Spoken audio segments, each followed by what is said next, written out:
Bismillahirrahmanirrahim.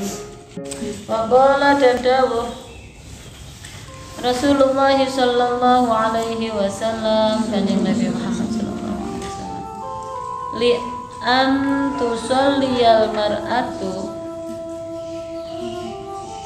ya, demi la'an, bukan li'an ya, la'an tusalliyal mar'atu fi baitiha khairun laha min an tusalliya fi hujratiha. La'an tusalliya, sungguh ya, sholatnya perempuan fi baitiha, di rumahnya, khairun, rumah kemarin apa yang dimaksud bait? Tempat dimana dia tidur di dalamnya, ya. Jadi fi bait itu yang dinamakan bait itu kamar tidur. Sholatnya perempuan di kamar tidurnya atau fi baitnya itu khairun, lebih baik laha baginya mar'ah, itu khairun, lebih baik laha baginya mar'ah, min, daripada antusolliya, sholat siapa mar'ah, fi hujratiha, di ruangannya, rumahnya mar'ah.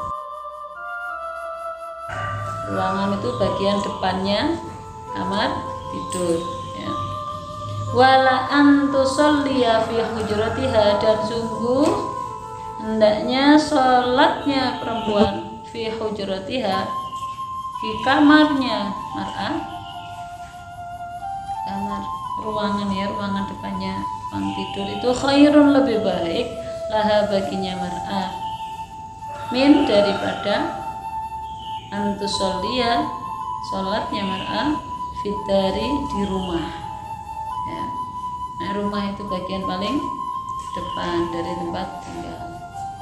Wala antusolliya fitar, wala antusolliya, dan sungguh sholatnya mar'ah fitari, di rumahnya, khairun, lebih bagus laha baginya mar'ah, min, daripada antusolliya, sholatnya mar'ah fil masjid, di masjid. Ada berapa lapis? Dari bait ke masjid. Bait, hujroh, dar, ya, masjid. Bos. Bait, hujroh, dar, masjid. Nah, bukan hanya lebih baik sholat di rumah daripada sholat di masjid, betul seperti itu loh, ya. Jadi lebih baik sholat di kamar daripada sholat di ruang, nah, di ruang keluarga misalnya. Lebih baik sholat di ruang keluarga daripada sholat di ruang tamu. Ya.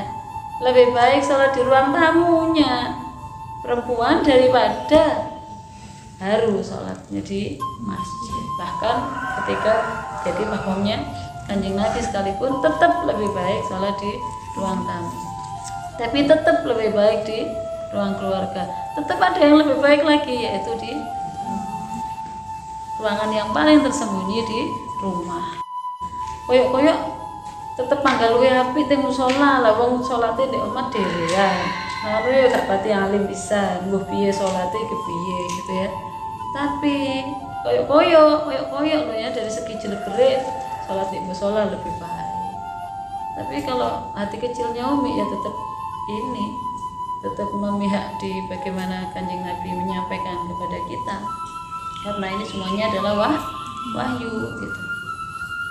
In huwa illa yuhaya wa ma yantiqu anil hawa. Semua yang disampaikan Kanjeng Nabi itu terbebas dari hawa nafsunya. Itu tidak ada subjektivitas dari Kanjeng Nabi untuk menyampaikan hal-hal semacam ini. Semuanya adalah ya wahyu dari Gusti Allah, termasuk noto piye amre wong wedok itu panggal selamete begitu loh ya, menjaga kehormatan mbak. Umi lah berarti mbak lebih baik sholat di kamar, Mbak. Kalau tak sholat di kamar mawon, Mbak. Ya beda ya, iki ya pancene ujian loh ya. Ujian ketaatan ini Mbak sampean, Mbak. Ketaatan gurune dawuh wajib jamaah ya, berarti iya sampean dalam kondisi dilatih dalam taati sampean. Gitu. Ya. Nah ya, gemblengan kabeh lho Mbak, gemblengan bagaimana sampean berangkat dari kamar ke sini untuk sholat jamaah kah itu, untuk kegiatan ngaji kah, itu kan bagian dari uji nyali. Itu sama dengan uji hati loh ya, sama kayak gini nih ya, satu ujian ketaatan ya.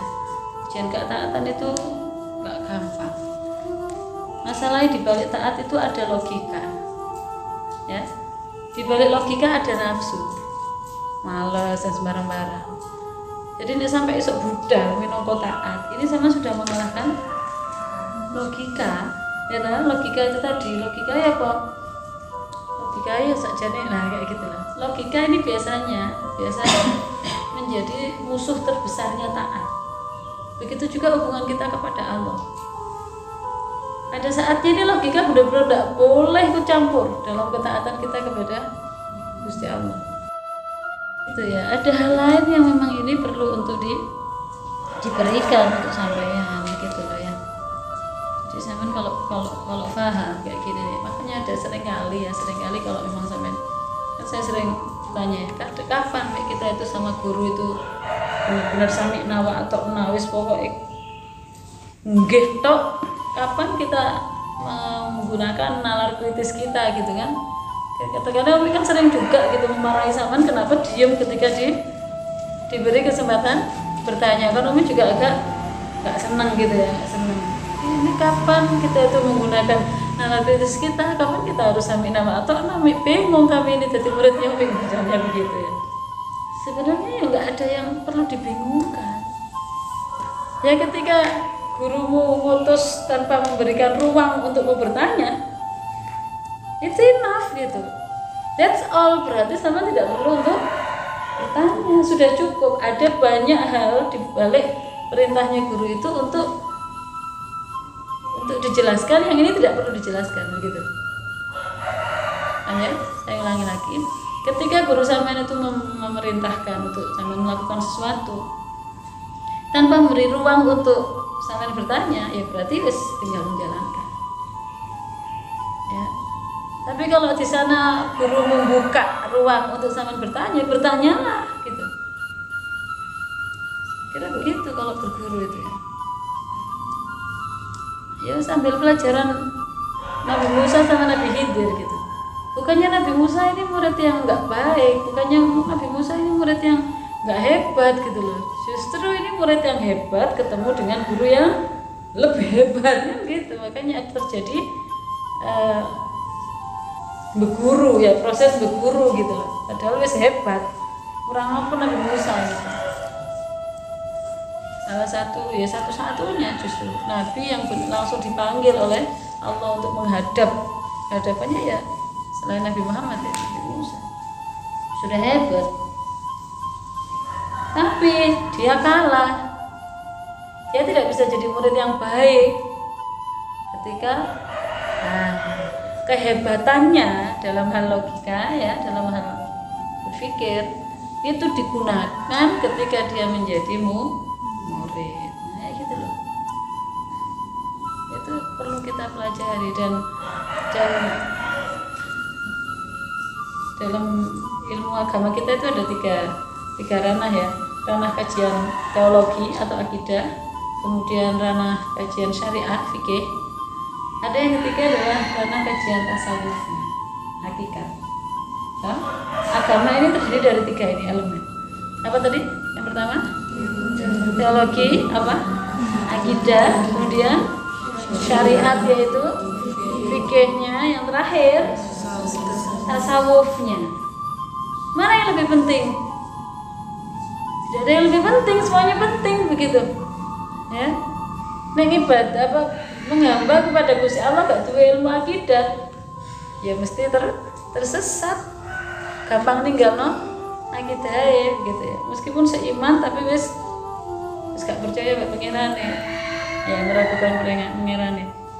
Nomor dua, tanpa syariat ya berarti gak melok aturan main yang sama dengan tidak beragama. Tapi kalau belajar syariat toh, katanya Gus Dur gimana?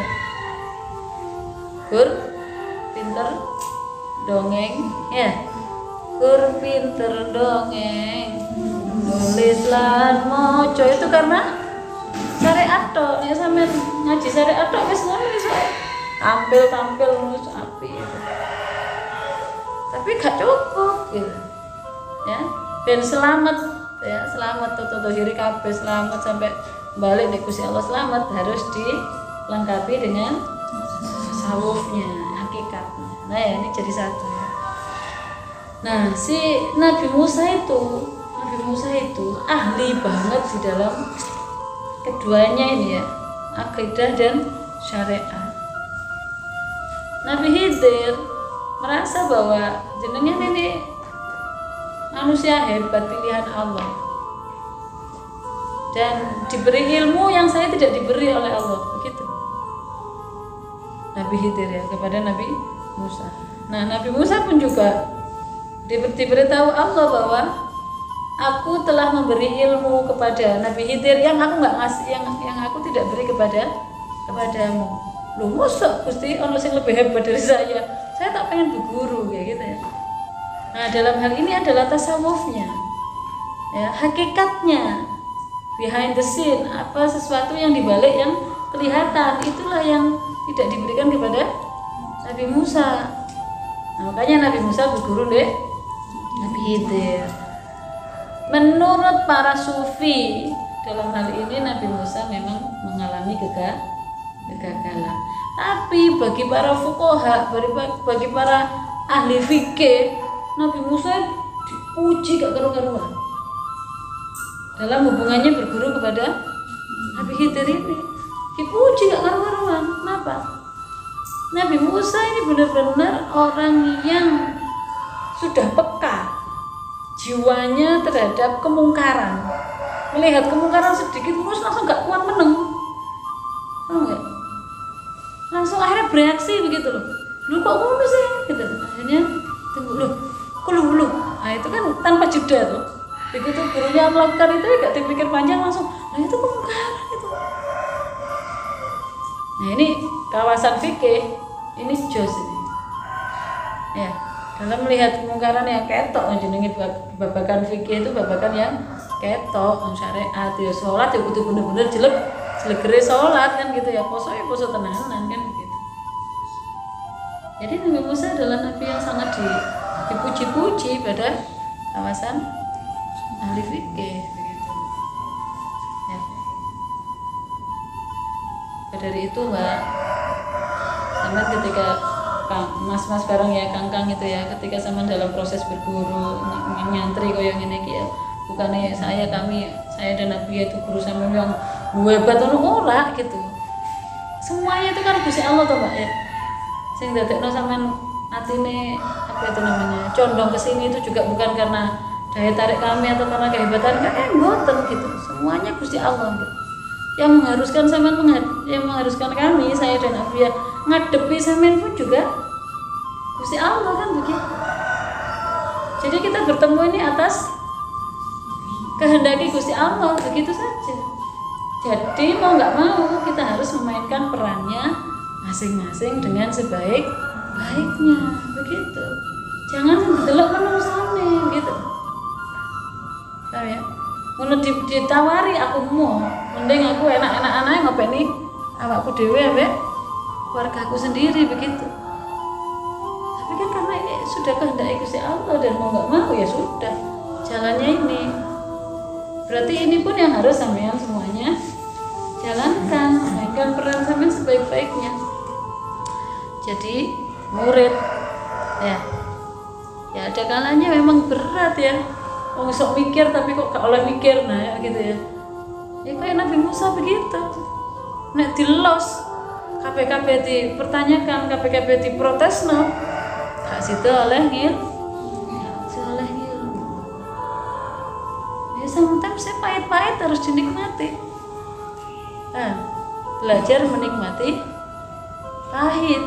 Makan kopi pahit tapi enak gitu. Bisa enggak gitu. Kayak makan pare lah ya. Somai enak pare nih, pakai lah itu pakai paling enak ya. Emang pare gimana rasanya? Pahit. Loh, pahit kok enak. Ternyata dalam hidup seperti itu. Tidak semuanya yang manis-manis itu enak. Manis membahayakan. Gitu. Urip kepengen enak-enakan justru membahayakan masa depan. Nggak apa-apa, belajar menikmati kepahitan itu loh Mbak.